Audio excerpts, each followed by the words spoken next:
When I started BookTube, I literally had only a handful of books. But since starting BookTube about a year ago, I've collected quite a few books to add to my collection. So today I'm going to kind of build my bookshelf slash mantle of all the books I've acquired since starting my channel about a year ago, and kind of tell you a little bit of a background and story about them as I add them to the shelf. Also, something a little funny is I probably wouldn't own any of these books if it wasn't for starting my BookTube channel, or at least not this many this quickly. So it also goes to show how much BookTube can convince you to buy a book. So the publishing companies that are marketing their products through booktubers are really doing a great job. Okay, anyways, let's get started. The first books I'm going to show you are some big old thick boys, and it is Brian Lee Durfee's 5 Warrior Angels trilogies. And so I've got the Forgetting Moon, The Blackest Heart, and The Lonesome Crown. And these books were all picked up around the same time. It was right after or just at the end of October. I had just DNF'd a book, which I never do. And I picked up The Forgetting Moon. And I started reading it, and I was just blown away by some of the imagery Brian Lee Durfee was able to create in this book. I think in my review, I described it as a fully immersive world. So I was blown away by the beginning of this. So I saw that in the last half of November, the third and final book of this trilogy was supposed to come out. So I said to myself, wouldn't it be cool if I just finished the entire trilogy in November? So I decided to make last November Brian Lee Durfee month, where I tried to knock out all 3 books.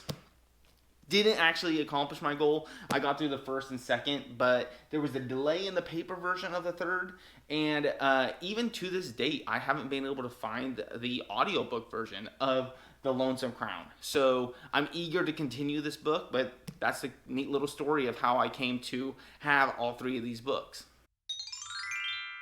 The next book in this collection is also my newest book to the collection, and the series I just finished reading, and it is Shadow and Claw by Gene Wolfe, the first half of the Book of the New Sun. And I had to buy this book not only because it's my favorite book of all time now, but because it also has one of my favorite covers of all time as well. I talked about this book in my review of Shadow of the Torturer, so I'm not going to say much more about this here.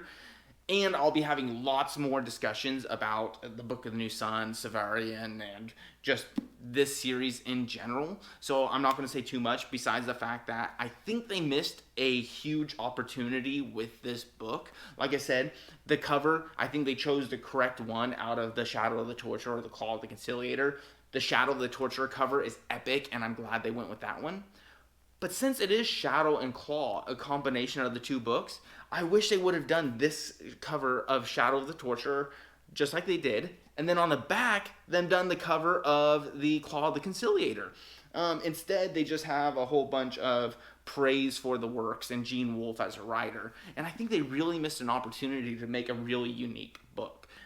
But that's Shadow of the Torturer, or Shadow and Claw, I guess, first half of the first book of the New Sun, and the newest addition of my collection so far. So I just talked about Shadow and Claw having one of my favorite covers of all time, but honestly, you're probably going to hear that 2 or 3 more times during this video because I have collected some of my favorite covers of all time as well. It's kind of one of the things that makes me decide whether or not I'm going to pull the trigger on buying a book, is if it has one of my favorite covers of all time.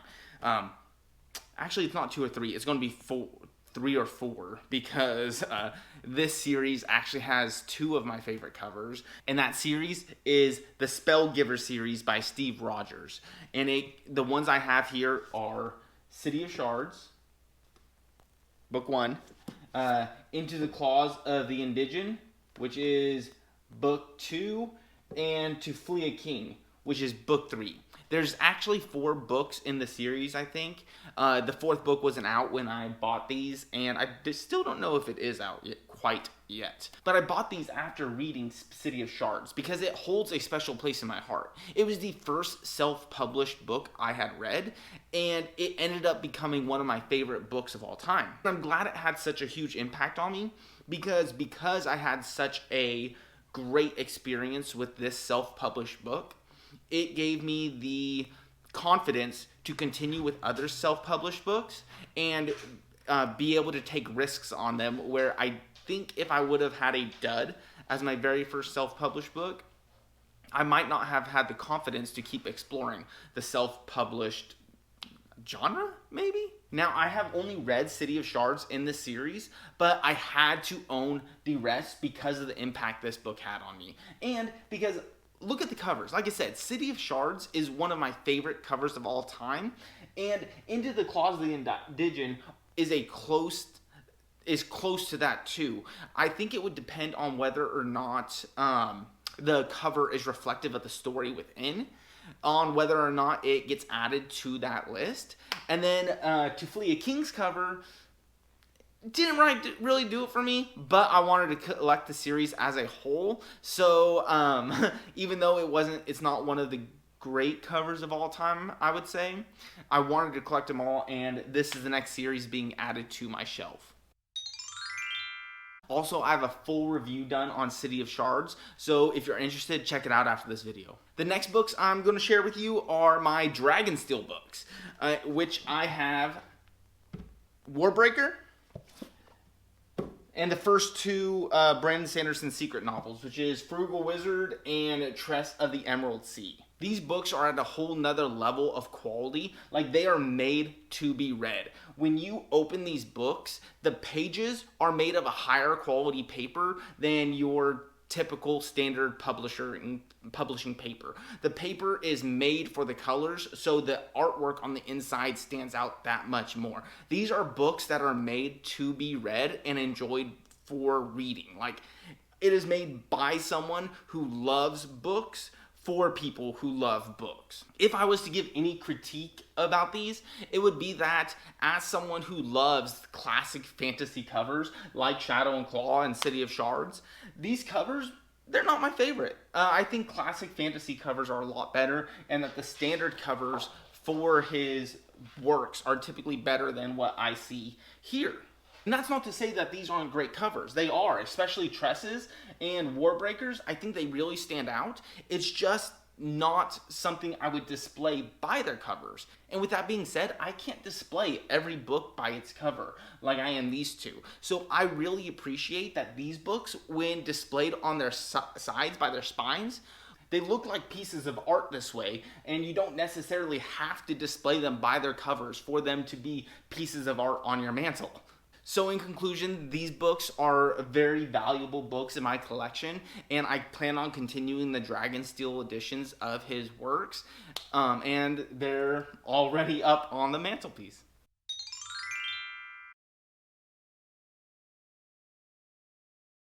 The next book I'm talking about is another self-published book, which is actually a collection of stories that was gifted to me by the author, who's a subscriber of the channel, and that is the Voidwalker collection by Derek Bailey. It's a mystery thriller collection of short stories that have like the murder mystery vibe to it. And I started this book, this collection of stories, in last October. I finished two of the stories in this collection, and I was really impressed with some of the character work that Derek was able to accomplish in this collection of stories. And I fully plan on continuing this mystery thriller this October. If you're interested in it, like I said, his name is Derek Bailey, and he's a subscriber to this channel. So if you have interest in like the mystery thrillers, check him out. You could probably guess these next books by their sprayed edges because it's pretty unique, and it is the Dune trilogy, or at least the original Dune trilogy by Frank Herbert. And I have Dune. Here, where am I going to put these? There. I have Dune, Dune Messiah, and Children of Dune. And for those of you that follow my channel, you know that that Dune was the the first science fiction book I read on this channel, and maybe one of the first true science fiction books I've ever read, period. And not only did I love this book and its story, but it impacted my taste in reading. Very similar to Shadow and Claw. I've discussed in a previous video of Shadow and Claw, or the Book of the New Sun, impacting me as a reader. It's not like it changed my life or anything, but it definitely changed my palette, and it changed what I look for in a book. And that's not to say I still don't like the old stuff I read. It's just that I like so much more now too. So when I saw this deluxe edition, I actually bought this one before all three came out. When I saw this deluxe edition, I knew I was going to own it. I had to have it, and I picked it up. I think I got it when it was on sale too, which was just an added extra.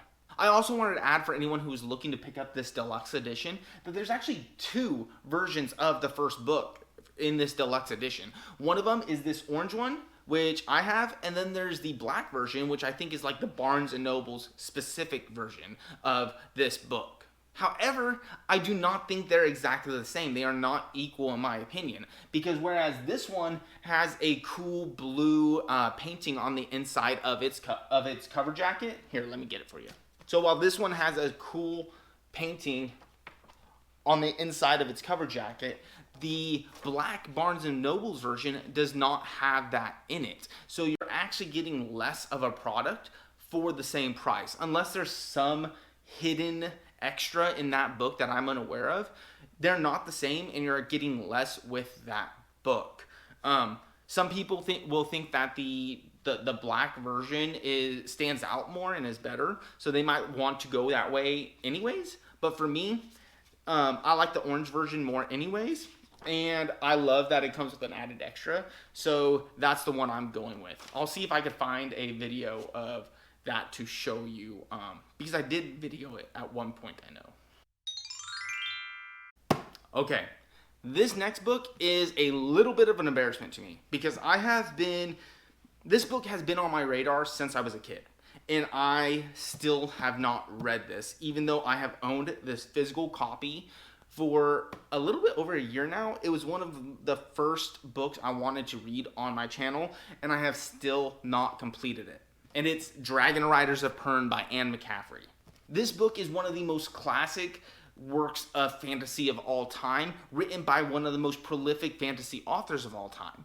And yet I haven't finished it yet. I have even started this book, loved it, and have yet to even finish the first one in this trilogy, Dragonflight. Still haven't even finished it, and I was enjoying the book. Now I feel like I have a good excuse, which I'll talk about with the next book, because it's actually my excuse. Let it be known, I have all intentions of reading an Anne McCaffrey novel in the Dragon Riders of Pern series, even if it means spending 1 credit on just Dragonflight from Audible. I will finish a Dragon Riders of Pern book this year.